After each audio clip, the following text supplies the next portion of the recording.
As an island nation with a temperate climate, our green fields have ensured that Ireland is famous for its farming and food industries.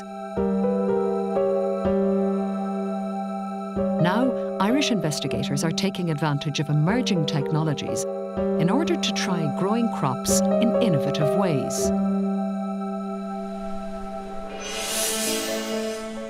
Plant breeding is part art and part science, and the art part of it will always remain the same, but a lot more technology is available now in terms of molecular techniques and genetic techniques to identify traits of interest in varieties that can make selection more efficient in the future.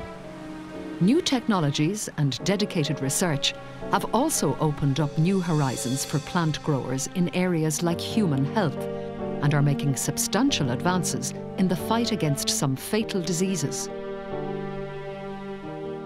Plants are a really important new system for producing large amounts of valuable pharmaceutical proteins. And we're really excited to be at the forefront of the development of the chloroplast production system that could be used to assist in the development of AIDS vaccines.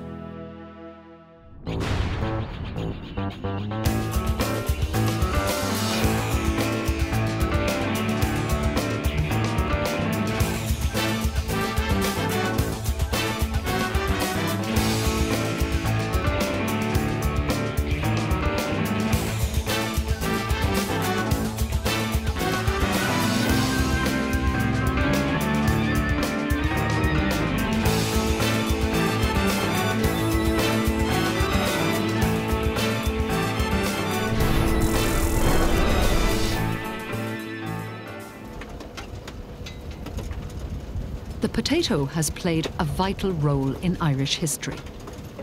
It's the fourth most consumed food in the world. And its nutritional value and high yields will ensure that it plays an increasingly important role in developing countries throughout the world. Potato breeding is an evolving science, which is helping to create new varieties with a range of traits to suit an ever-increasing market, both at home and abroad. Dennis Griffin at Teagasc is enhancing traditional breeding techniques with the help of cutting-edge genetic technology. Teagasc has had a long history. The first breeding programme was started here in 1963 by Harry Keogh and Leslie Dowley, and that programme has produced up to 35 varieties to date. So if you allow a lead-in time of 10 years for the production of a new variety, it's been one variety per year since then.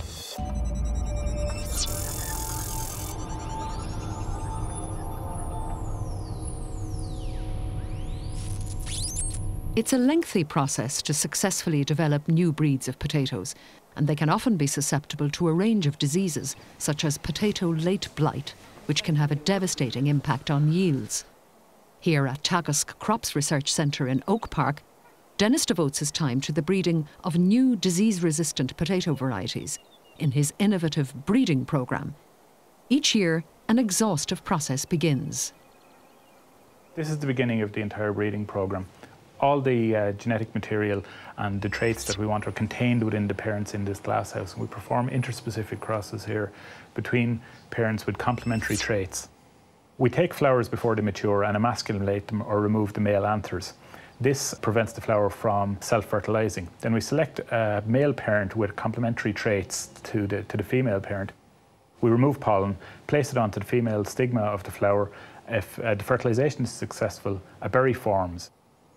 So if a cross is successful, a potato berry is produced, and this is just what the seed looked like in a berry. We can get up to 200 individual seeds in a berry, and each one at this stage is a genetic individual, but a sibling. We extract the seed over the winter months. Each individual seed here is a potential new variety, and it can take up to 12 years of selection of these and growing of these seedlings to produce a new variety. This is year 2 of the potato breeding programme. This is where we plant all our seedlings that we've seen from the crossing house. Each plant here has been produced from one of the true seeds that we show, and each plant here represents a potential new variety. This is one example.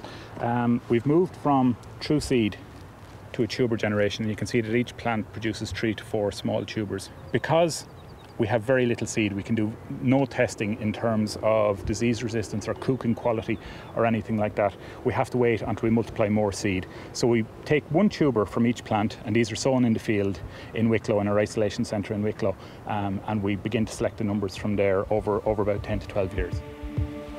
Out of the 200,000 unique seeds produced in the first-year breeding programme, the number of emerging potato varieties is whittled down to 1 or 2 over a 12-year period. Dennis and his team then begin to hone in on the seedlings that contain the ideal combination of traits that will ultimately determine the success or failure of the new variety. Okay, we're here in Broadway, County Wexford today doing an early potato trial. This links into our potato breeding programme from about the year 6 to year 12 stage. After the early stage selection, which we've seen, we've narrowed down the number of seedlings to approximately 60. What we try to achieve here is we look at the potatoes on the field to determine how suitable they are for the market.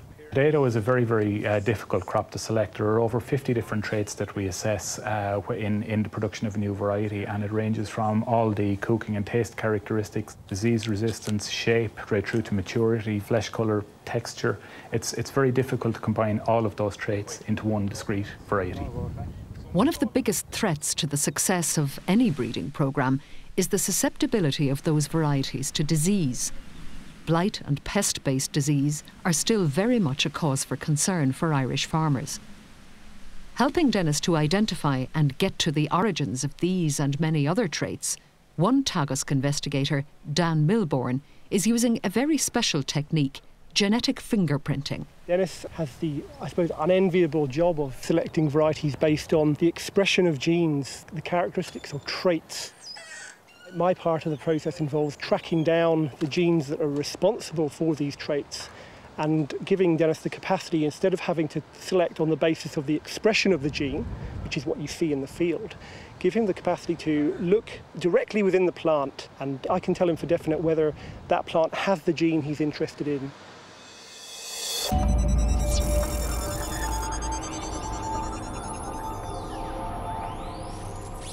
This is a genetic fingerprint of essentially 31 breeding lines in our breeding program. Now, people will be more familiar with the concept of genetic fingerprinting from programs like CSI and things like that, where they're used in a forensic setting. But we use the exact same kind of technology here in the breeding program to try and make the process more efficient. You can read a genetic fingerprint basically as a sort of molecular barcode, if you like. Each genetically distinct individual will have its own barcode pattern. And each of the bars, or as we call them here, bands, that appear on this autorad is essentially a piece of DNA which is either near or is a gene. If you look at enough fingerprints, what you begin to notice is that certain bands on the gel are associated with traits that we're interested in. That becomes a sort of diagnostic marker then for that trait. I don't know, I think we'll do occidentally separately. As Dennis identifies new varieties, Dan can identify disease-resistant genetic traits at a very early stage, making the process much more efficient. This new perspective on the potato varieties is vital in an increasingly competitive and changing marketplace. As the marketplace changes very quickly nowadays, we see, for example, with climate change, we're getting higher temperatures, we have maybe less rainfall. So as things shift, we need to shift the breeding effort to try and produce material to grow in those conditions. The other aspects we're facing now, for example, chemicals have been withdrawn, chemicals we use to control blight and to control pests. The list of chemicals available to farmers is reducing all the time, so resistance to pests and diseases is becoming more and more important. The armoury the farmers have is becoming smaller, and we hope to build more resistance in to PCN, to blight and so on, you know.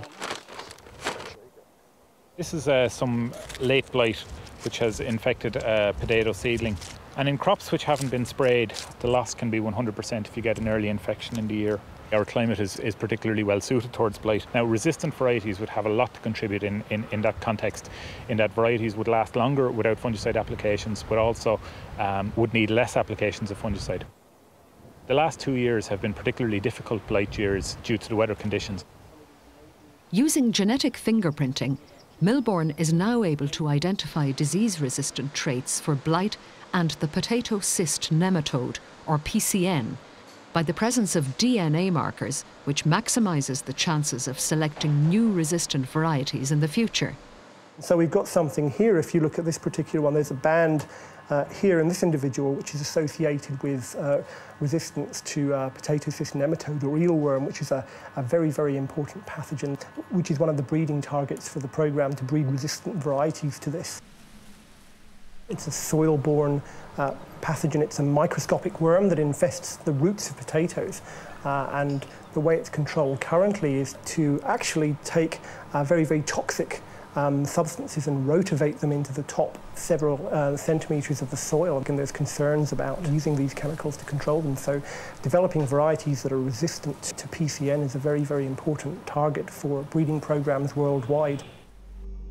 Here we've managed to develop a genetic fingerprinting assay that allows us to select from the breeding material individuals which have a gene that confers a very, very strong level of resistance to PCN. And so this allows us to give Dennis information about individuals in the breeding program before he could otherwise actually get that information using a traditional disease resistance test.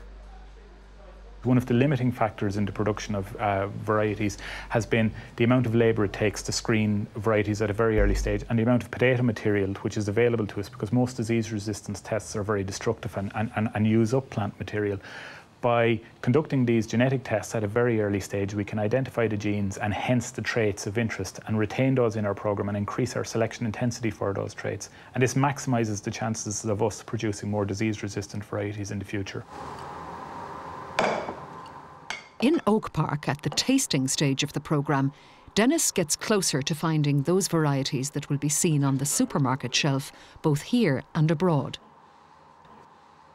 As Dan's work on the genetics of the potato progresses, the relationship between breeder and geneticist looks likely to yield even more exciting results. So at the moment, we're working in what we call an incompletely characterised genome. Teagasc is involved in an international consortium of about 15 laboratories worldwide, whose goal is to find the entire genome sequence of potato, much in the way as has been recently done with humans. And that sort of information is going to make this sort of genetic fingerprinting application within breeding programs much, much easier, much, much more commonplace and much, much more powerful. And we'll be able to do it for more traits than we can at present. These new technologies are never going to replace entirely plant breeding, and I think there's still a necessity for the breeder's eye, but they're going to make the process a lot more efficient into the future.